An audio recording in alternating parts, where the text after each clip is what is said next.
here, and we're looking at a very sensitive issue. We're trying to look at the brain drain in the medical sector. And we have someone in the house who knows, I'm very, very sure he's competent to take on this topic. And we're very delighted to have him. He's a public analyst. Well, let's call him, first of all, his office is a medical practitioner. He's a consultant surgeon, but he's also a public analyst. We hear him every day. We get his issues. And so this is his own terrain. And we want to take him on that terrain. And we're sure he would be able to take on the questions. Dr. Ebenezer and NKOM would like to welcome you, sir, to Good morning. Good morning. All right. Good morning. So I hope you have come prepared, because we're looking at the brain drain in the medical sector. Yeah. Moses. Yeah, well, thanks for honoring our invitation. We cannot overemphasize the effects of brain drain, medical brain drain, on the populace, emigration of skilled nationals, resulting to depletion of skilled human resource. How's the situation now? Are things changing, or doctors are still living in droves? Or let's just talk about the solution. What do you think can be done to address this? Thank you very much. Good morning, viewers. Before we discuss this issue, we must define what do we even call this brain drain? Okay. It's not as if your brain is draining anyway. What it means that you are highly trained professionals, intellectuals, technocrats, are leaving your shores to better or to other climes because of reasons which may range from politics, finance, economy, climate change, and what have you. It's a very serious thing, especially for third world economies, third world countries, where you really, those are the people you need, and they emigrate in droves and move to other climes. In the medical profession, it's even worse, because people in the medical profession, for the purpose of this discussion, doctors, nurses, physiotherapists, lab scientists, and what have you, they are highly trained. They are not people you can pick in the streets.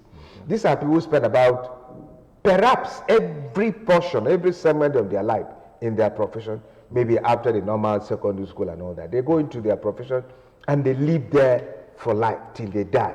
So they are continuously being upgraded, trained, and what have you. And these are the people who stabilize, especially the health factor. Where you talk of the health system now. These are the people who run our hospitals, the primary, secondary, tertiary health care. And when they now live in droves, when you don't even have enough, then you are in deep trouble. Very, very deep trouble. For the medical profession, I cannot tell you that without even thinking about it. They are living. Formerly, it used to be the top echelon. Now, other climes have realized that Nigerians, despite their inefficiencies, despite their drawbacks, are very highly motivated people. And people expose them and they give you the best. Nigerian doctors, Nigerian nurses, physiotherapists, and pharmacists are leaving this country in droves. Okay, now doctor, they are leaving. Why are they leaving? Why? Because now if you say they are leaving, leaving, why? Well, one is that if you are trained in this field, you want to showcase what you have. Our theater of activity is the hospital, primarily the hospital. You go to a hospital, there's no light, there's no water, there are no drugs, no facilities, or facilities are broken down. Meanwhile, your colleagues who are outside the country are telling you what they are doing. You want to go outside. It's not only money alone. It's beyond money. You want to be able to do something with your God-given talent. That is number one. Number two is that maybe I'm sure a lot of people want to hear this finance. Moses, when in the 80s and 70s, when you are employed in the civil service, be it local government, be it state, be it federal, you were assured of one thing: security of job. Your salaries will be coming at the end of the month, and then you retire when you want to retire. But as I'm talking to you now, whether you are in state, local government, federal, you cannot guarantee your salary at the end of the month. I'm talking of federal institutions, federal hospitals. You cannot guarantee. Nobody is sure when the salaries will be paid. And so why must you continue? Don't forget your children's school fees are there. Don't forget that we're escalating everything you want to say. And then why must we stay when people are begging you to come? Please come over. We can do you good. So why are you staying? What type of patriotism are you talking of? But you cannot guarantee your salary in federal institutions. No, but doctor, some people would say that, you say there is no money, and then you still have structures. You have money to have structures within the hospital environment. You say there is no money. The way you left the hospital about 3 or 4 months ago is not the way you are finding it. You say there is no money, and so the question you are asking is, are you really sure money is not coming in? This is the paradox of it. This is the paradox that this particular administration, federal administration, has what would I use to make it easy for people to understand that they are giving too much money to hospitals. Okay. Please watch my words. I know what I'm talking about. Okay. Too much money. But where does the money go to? Is the issue. The distribution of that money. You might go and see those white sepulchres. Go inside them. I call them white sepulchres. Okay. What are inside them? The whole issue is to build those things. Yeah. One, at the end of the day, nobody is sure whether those things are properly built. Okay. One, there are side functions.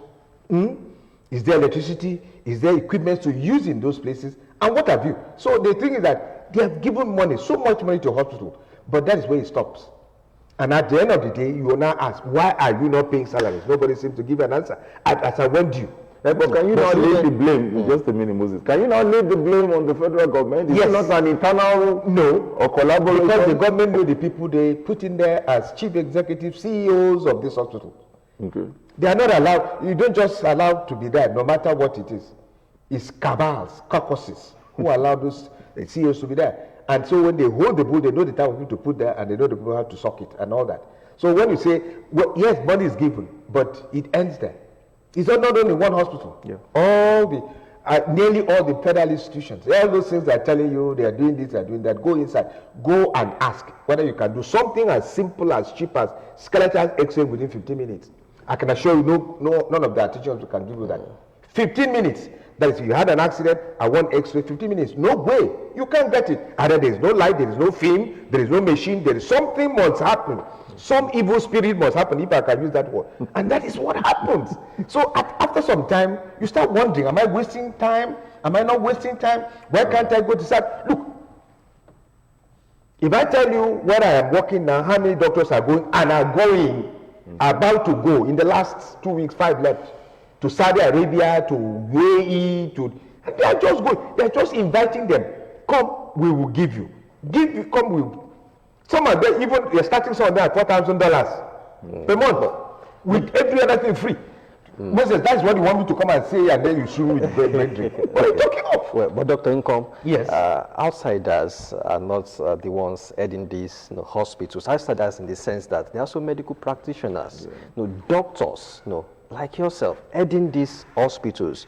So are you saying, Moses, there's nothing NMA can do? Moses, they are doctors, they are doctors. Just you have journalists, we are journalists. They are politicians, they are politicians. They know who to put there, not just anybody. They know the people who can be manipulated. They know the people who are malleable. They know the people who breach civil service regulations. They know the people who will breach financial instructions. And for example, even before you even get there, you must have to do something. So they know the type of people to put there. The issue is not money. Okay. Then that is the thing. All those things you see are white sepulchres. I can tell you that without any fear of favor. But then now, doctors, it's just like ASU and all of that. Yes. Any of these other unions and yes. all of the people always say that, okay, when doctors go on strike, there's a Hippocratic oath, that you have a kind of this to your patient, to your service, to whatever you want to do. That it doesn't look like those things we take them serious anymore. The oath, to take care, the oath to make sure that everything runs and the Hippocratic. Let me take you to words from yes. Yeah. The Hippocratic oath assumes that you are alive and well, the doctor. Okay. Hippocratic Oath assumes that you take care of the doctor. Okay, it assumes you take care of the doctor. The doctor must be taken care of. Okay. Because a dead doctor does not obey Hippocratic Oath. So when people use those things and say Hippocratic Oath, then a doctor who cannot feed his wife at home will come and obey Hippocratic Oath. A doctor whose children are being sent out of school, I'm a doctor, Hippocratic Oath. It doesn't work that way. They assume. That is why in other climes, doctors are taken care of, nurses are taken care of, pharmacists are taken care of, and lab scientists are taken care of. That is what you are supposed to do, and then you expect them to deliver. But when you don't do that, then you are failing. The society has failed its responsibility to doctors and other healthcare practitioners. So it is those things become mere sloganeering. That's all. Yeah, but then when you now look at some of the strike actions, sometimes we're looking at brain drain. Yes. But I'm sure that when these things are not resolved and people's intentions, people's ideals are not met, sometimes that's why part of, if maybe the issues involved with some of these strike actions are taken care of, maybe some of the doctors might stay. Sure. But then some people are also saying that, okay, why don't we have medical practitioners go on strike for dilapidated structures and whatever, for not just for service salary scale. Why don't we? No, we are being dishonest there. Okay. Anybody saying that is being intellectually dishonest. Why? How? Because if you look at all the strike actions going on, there is always that element that things are not working in the hospitals. Yeah. But you see, when government wants to present it to us, they say salary. And then, Nigerians go have mass hysteria. Or government say this thing, and we don't ask, is it really true? Nobody has asked that question. None of the strike actions have done. But Nigerians go to hospitals. And Nigerians go to hospitals, and they have different, kind of experiences. Yes. Maybe I should even talk about mine. I'm not going to mention the hospital. Yes. Years ago, my child had a fracture. I took him to the hospital, a reputable hospital. We got there. The child wasn't paid. We were looking, waiting and waiting. It was in the evening. Waiting and waiting. The child wasn't paid. They said, okay, we went to the radiology department. Nothing was working. Nobody was even attending to the child. I had to take him away from, it's a personal experience. I had to take him to a private hospital that night. Then you are absolutely correct. No, we are not. As at last night, I was in the emergency treatment room of our hospital. Okay. A young girl had Okada accident. Some groups of people just escorted her to this room, and she happens to be even a member of staff of that hospital. Okay. Do you know I had to virtually break the pharmacy to get her analgesics? What they are talking about? This is true. Virtually say, oh, they have known. I said, no, this is a member of staff. You must do something. Yeah. Don't worry, if it's money, I will bring her my money. Give us the analgesics. Let us give her a year before. In fact, there are two of them who came in. Okay. What they are saying is true. Why is it happening? Why are we having such in the hospital? And as you rightly said, I'm happy you corroborated what I said, that there is no hospital you can go within 15 minutes, you can have something as simple as skeletal x-ray, your own experience. That's what happened. Okay. You'll be surprised if you ask further, they will say there are no films. If you ask further, they will say the electricity is not good enough. It didn't work that night. No, then you see, when there is no film, the machine is not. Why do you want the person to come and sit down? You see, you might be angry to meet someone there, and someone starts telling you there's no film, there's no machine. You can give that person a dirty slap. So they don't know what that's happening in our hospitals. Doctors and nurses are being beaten up. But at times, these things are available. I've seen situations where a patient would go to the hospital and say there's no space. Yes. Then someone else, would come and they would give the person space. So at times these things are available. So what about the attitude? Many people have complained about Nigerian nurses. Not every nurse, but we know that some of our nurses could be very touchy, it has nothing to do with nurses. Belligerent. Moses, you see, this is a misconception. I'm telling you about it, that a lot of people don't even understand, educated people, how our hospital works. For example, if you go to the emergency room, it's not the nurses who admit you, it's the doctors. Whatever it is, it's the doctors who has the final say. There's no space in it. But you find the doctors that do emergency? Of course, that's a different thing entirely. Okay. But when you find them, they will tell you that. But you see, where there's a paradox is that you might, in the emergency room, there may not be space. but there may be space in the main inlining ward. Okay. So the issue is, how do you link it up so that people can be moved? Occasionally, it's a logistic problem. Okay. But the thing is that if you have senior people, if you persist a bit and all that, senior people come, they decongest the place. It's not easy. It's a problem there. You have raised an issue. You might even have empty wards, but the emergency is full. Okay. And it's not the fault of the nurses. It's not the fault. And in fact, let me tell you something. In some instances, you come to the emergency ward. The place is full. Why is it full? Why are patients not leaving? A patient cannot go to the ward because they have not paid. Okay. So, if you go to the ward and pay, won't you still go to the same account? Yeah.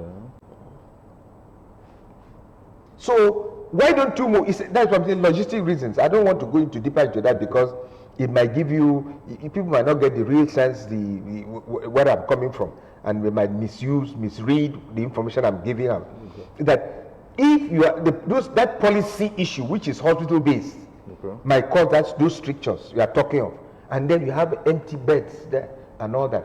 But there are times the hospital is full. For example, we grade hospital according to the number of bed spaces. Some have 250 beds. When it is 250, it's filled up. Some have 500, some have 1,002.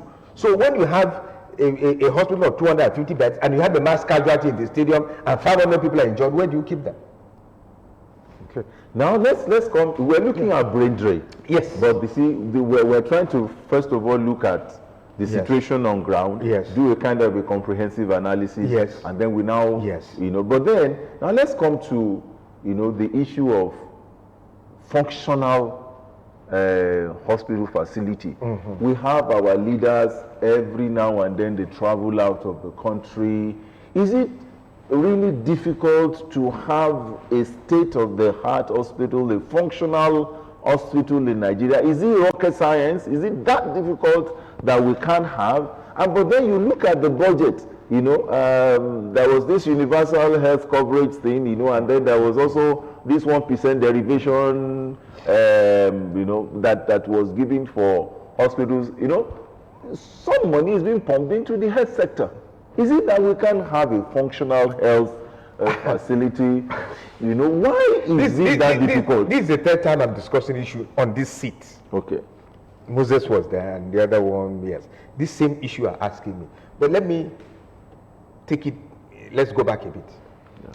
I was watching a documentary about South Korea, and they said that between the age of 18 and 20-something, you must go on compulsory military service, South Korea. And then if for any reason you don't want to go, you go to prison for 3 years. Okay. You go and, not as a prisoner, go and serve, wash toilet, do this, for 3 years. You sit here in Nigeria and talk of, give North Korea as an example. Can you do that in Nigeria?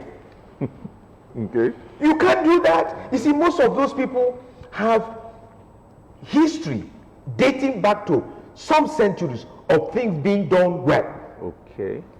So when you see you are a governor, you are head of state, going to UK and having good service, you can transport it, you are wasting your time. Cannot, because even if he brings it down here, there is no ground to support it because we are not used to hard work. We are not used to doing things well. It has nothing to do with whether you're a doctor, a nurse, or this thing. So those things cannot fertilize here.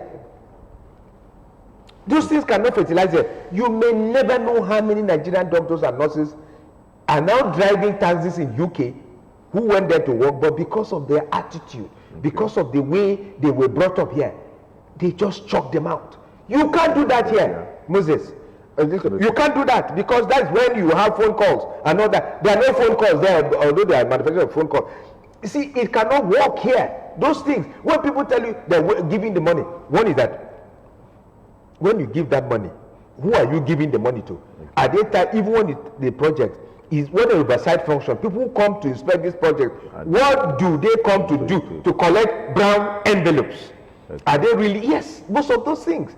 Some of those things are just not. Look, you bring in a machine which says that I just give it a CT scan machine. Yeah. That is why most of them break down all over the country. Okay. Very few of them work continuously. Even the private sector, their light is not supposed to blink.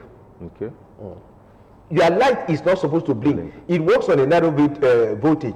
2, there's supposed to be air conditioned room at particular temperatures. Okay. Anything outside that will blow up, you blow up the thing. Can you give me electricity for 24 hours? No, I'm not the one to supply you. No, that's what I'm saying. Can the Nigerian society give them electricity? Well, yeah. That is the problem. Yeah. So all these things are But if I was to bring in this kind of equipment, I should have factored the Nigerian terrain into it and said, okay, am I not wasting my energy? Absolutely. Am I not wasting my resources? That is what happens. That is what happens. When they bring in those things, they know. But the important thing is to bring it in and get something. And then put it there. After some time, the thing is not working. Because you don't have, that's what I'm saying, you don't have the ground to fertilize this thing. You don't have the, what I call a leveling to put on the thing. You cannot do this thing without electricity. That's a farm. You cannot. Look at talk of ambulance service. Okay. You can't talk of ambulance service in Nigeria. Anybody telling you that is telling you lies. I just left Asheru to come here. It took me more than 35 minutes to get here. Okay. Trailers were turning on the way, potholes and all that. If you have an ambulance, a sick person, someone has a MI, heart attack at home, it will take you 40 minutes to get to the hospital. By the time you get there, you're taking a corpse. Yeah. Is that the fault of yes? Some use helicopters from Asheru to Idiaba. No, I'm just looking at when events happen. You know, the question, doctor, and I'm glad you are here. Is there no way we can solve this issue? Are we going to continue like this? You are talking of the end of, before you start asking that question. Yeah. Let's talk of the normal Nigerian society. Okay. Doctors, nurses, hospitals are in vacuum. What is the Nigerian society like? Are things working well? Just yesterday, some cars are being destroyed because someone decided to import adulterated fuel. So, and you're not telling me, can't we know adulterated fuel? They say the sulfur content is too much. Yeah. Cars are being destroyed. Yeah. So who pays for that? Yeah. No, tell me. This is the Nigerian society I'm talking of. You see, if we don't have that, we are just, I don't know. I don't know what's wrong with us, but I don't want to use a particular one and this thing. These are... Are you saying attention is not being paid to some of these? We are very lucky about COVID. We now got to know why we are not dying as other people die, because we have a particular gene which suppresses the COVID this thing. The paper just came out about 2 or 3 weeks ago that we can see why Africans are not dying, because they have a particular gene. That's what saved us. But you're dying in South Africa. Are South Africans not Africans? No, yes. But aftermath. Yes. Are you not seeing enough efforts, maybe, to right some of these wrongs? I'm not seeing, I'm not here to tell lies to the whole world. The effort is not significant. I'm not seeing, but there's money has been gone inside it. What are you doing with 4x4s, SUVs, to treat COVID? That's where some of the money went to. Is that what we are looking for? Now, doctor, there was a time in Nigeria that I think it was the Sultan of Brunei that came to the University College Hospital. No, from Saudi Arabia. I think one of they come and they used to come for treatment. Yes. Now we are the ones going. As a medical practitioner, as a consultant surgeon, as someone who is within the structure, what can we do to stem this time? No, before I go to work, let's say what happened. We had just finished, just had our independence. The University College had just been built. Uyibos were still running it up till about 70s. I was there when the tail end of the Uyibos and all that. You still had the structures, you still had the attitude, you still had people working, and that's why those people could come in. As soon as Africans, Nigerians took over, there was a gradual slide. I don't know why. But as soon as Nigerians took over the reins of those things, as soon as Nigerians did whatever they wanted to do, and the Uyibos can go, we are independent now, and all that, then you started having a slide. So the people now, you didn't have the quality. They came for quality, not because they liked us. They came for quality. We could not sustain that quality. Let me tell you something. Let me give an example. We have the postgraduate exams before you have still not developed yet today, becoming proper human beings. Please listen to my word. We have still not developed yet to becoming what you call humans. We are still pre-human type of thing. I'm sorry to use that word. I hope you know the context I'm using because why are some Nigerians, some people in the corridors of power richer than this country? What do you want to do with the money? Can you answer that question, Moses? That is, we are now going back to those basic questions. Okay. Why are some of them richer than the whole of Nigeria? Why? Okay. What are you going to do with that? That is the money you are supposed to use for electricity. That is the money you are supposed to repair the road from here to whatever. This is the money you are supposed to make your airlines. This is the money you are supposed to grow food. These are the money you are supposed to do agriculture. This is the money you are supposed to use to improve your universities. ASU is what is going on. But some people decide to take that money under whatever guise. I don't know whether it's politics or whatever. And then someone come and expect to get water from stone. And these are the people who are comply. Yes. Oh, no, it doesn't work that way. That's why I'm saying that we are not evolved yet as a society. Yes, other societies have had years of evolution. We have not. We are just 1960.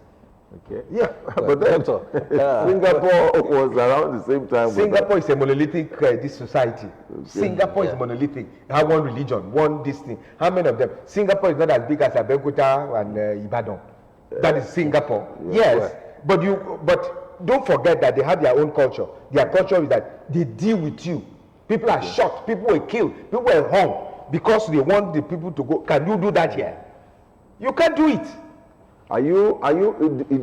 Would you say it's a leadership challenge that we are having, or cultural? You are as intelligent, as civilized as your culture. When you have a mundane and what will I don't want to use the word on this type of culture, then you can't be more than their culture. No, your culture determines where you live. No, when you say our culture, yes, we still, before the advent, of the Europeans, we had a system. Yeah, you could say primitive, but we had use it. Yeah, we had a system. You could say at that time there were still. I remember even in the villages, when you want to sell something, you just put your ware and then you put the money there. Up to the 80s. You put the money there, and the person, nobody thinks of stealing. Try that word down. No. So, are you not sure? Are you? If we want to look at the primitive pattern, well, maybe you talk about technology, the beauty of technology. Did it not corrupt us? And then. When you even want to talk about, because even stealing in those days, wasn't something glorifying. We never glorified thieves even within our. Suddenly thieves, people, we can't explain their wealth. We had an experience, 17-year-old, 18-year-old now. So the challenge now is, are we saying that the culture, just like you are saying, yes. Is that part of our original culture, or was it not that it is corrupted? No. Let me put it this way. Let me make it easier for us to understand. The Oyibos came to take us as slaves, and we claim we had culture. We claim. How come we did not take Oyibo as slaves? It means we had a very primitive culture. It means we have a primitive outlook. How come we did not travel from Africa to go and colonize, to go and take Oyibo as slaves? I'm coming to that. Okay. That means then that what all these things we are talking of, we had to leave something and all that, were not sustainable, were not actually issues. They didn't mean much. Okay. That is why we could easily be overrun by other. You can overrun the Chinese culture despite westernization. You can overrun the Japanese culture. Those are solid structures. Yeah. We never had solid structures, for goodness sake, I beg you. No. I wouldn't agree with that. Why? No, you may not. See, the reason is this. It continues to propagate itself. Those ones. Let's look at the fundamental societal ethics within the structure. Let's talk about the Yoruba society. We had ethics, we had integrity, we had values. There is what you call omoluabi. Omoluabi, the omoluabi indices is someone who has integrity, somebody, that's the pride. You understand? Unfortunately now, we didn't have much money then, but there was, they will tell you, remember the son of whom you are, remember where you are coming from, we had a lot of, but then suddenly, so I wouldn't want to agree that you know, our culture, unless you have other people to build that. Yes, this is a point I'm making, that you had that, I know, but other things showed superiority. Okay. It means it wasn't actually a superior form of doing things. Because if it was, then it should overrun other, it shouldn't have been corrupted easily. Okay. And that's why I use the word. The Chinese culture is not corrupted. You see a Chinese from coming to the United States is use chopstick. But here, it's someone Nigerian who use fork. A Chinese will use chopstick. And even when you go to their country, that's what you use. If you are not, of course, occasionally you might have to use this one. How come? Because it's not been, it's a solid structure. That's why it's not been corrupt. You didn't have a good one. So that's why it was easily corrupted. Have you factored, Yes. Have you factored, you know, the fact that, okay, we were taken as slaves? Why did they take you as slaves? No. That is the question. Why didn't you take them as slaves? If you are we didn't have our inferior. No, we were not. I wouldn't agree we were. No, you may not. For nationalism. They don't want thousands of miles to come and take Let's come back to. Let's come back to. Yes, let me just keep this in. Still talking about medical brain drain, yes, which is age-long. Yes. And, well, we still have doctors. Yes. Some have decided not to leave, including yourself. Yes. I asked you that last year, that whatever. Why By the way, what are you doing? And I want to believe you are not regretting. I want to believe you are not regretting. Many of your colleagues may be richer than you. So, but what do you tell young doctors, you know, that are thinking of leaving? You didn't leave. And then Moses, you asked me this question the last time I was not here. only doctors now. You asked a question, and you know I'm regretting. Can I tell you the truth? I'm regretting. If you had asked me this question last year. But you told me you're not regretting. I told you. Yes, I'm saying. You told me I said I'm not regretting, but I'm beginning to suspect that maybe something is wrong with me. I know a colleague of mine, a very, very senior consultant, one of the very few top people in an area which is very rare. You don't find so many of them. He told me, Dr. NKOM, I'm going. He told me yesterday, I've started filing my papers, I'm going. I am tired. At that point in time, so what am I going to tell a young doctor whose salary is not being paid? I'm going to tell a young doctor to stay here. What type of patriotism is that? They're being dishonest? If the senior doctor, when I give them my blessings, so many of them, okay, I don't tire. I go. Where are you going to? Saudi Arabia. God bless you, my son. Do well. Where are you going to? Okay, I'm going to the UK. They are going every day. I can't tell them. I have no advice to give them. The country is not treating you well. No, but beyond the country teaching you well, don't you think the state of our naira? Because, you know, in those days when the naira was stronger than the dollar, we didn't have this. Assuming we have a strong, because one of the things when you say they're traveling out, you know. I'm coming. Have the strong naira first before we have this discussion. Have the strong naira. What is what you know? Why are you having weak naira? This is part of the thing you are complaining of. So what I'm saying is, have strong naira first. No, you know, because if not for the naira, for example, now if the naira comes, there are some people. If all this one patriotism, we're talking about patriotism, there are some people abroad who would never wish that the naira will come down. I agree with you. You understand? Because the moment the naira comes down to 100, let's even say 100 to the dollar, many people will run down to Nigeria. I agree with you, but let it come down first. So the brain drain might not necessarily be. No, there is multifactorial. Okay. Finance is one of them, as I told you. Okay. Contentment. Make the naira 1 in 100. You see, this is theory. I'm not the one to make. Let the government make it. Okay. Then we will come back. But now, no, they are going to where they can eat well. Dr. NKOM, interestingly, the Labour Minister is a doctor, Dr. Chris Ngigi, and I remember 2 years ago when he said that he was unbothered about the increased rate of doctors to other countries, saying we have surplus, and if we have surplus, we export. I know. You've asked me that question before, and I will answer again. He's not one of us. He's not one of us. He's a doctor. Okay. Moses is not one of us. All right. He's a doctor, political doctor. Not a medical doctor. You too, I don't think, by the time you get, you know what? So be it. So be it. If I fall into that group, if I start selling, if I don't want to say the truth because of political reasons, if I'm not saying the truth, So be it. No, they will say you come to the management level. Yes. You go to the management level. Yes, I and agree. Some of them say you are correct. At management, you don't talk about. No, we are past that stage. We have the truth must set us free. That is all. Don't see no evil, talk no evil. That's why it's keeping us now. We must have to say the truth and let the devil be ashamed. Let us be set free. We are not yes. Your final words, doctor, as we bring this to a close. Well, my final word is that, well, Nigerians, sorry about that. Doctors have to leave, nurses have to leave, pharmacists have to leave, not because of their fault. They didn't enjoy it. They go to different culture, eat different food and all that. They won't. If society decides to take care of, not take care of them, make the society a bit more. The people who are staying is because they can't go out. If other Nigerians are staying, if can have the opportunity.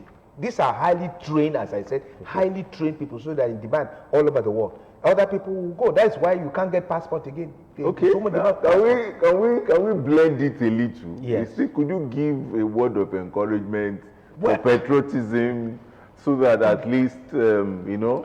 Well, my word for patriotism Nigerians, when you go outside and then when there is an improvement, you come back. That's the way for. No, you're not being patriotic. We will stay here. You know, I think it was the president, when he was Major General, he said we don't have any other country. We're going to develop. But we don't have any other country to take treatment. But at the slightest headache, they get treatment abroad.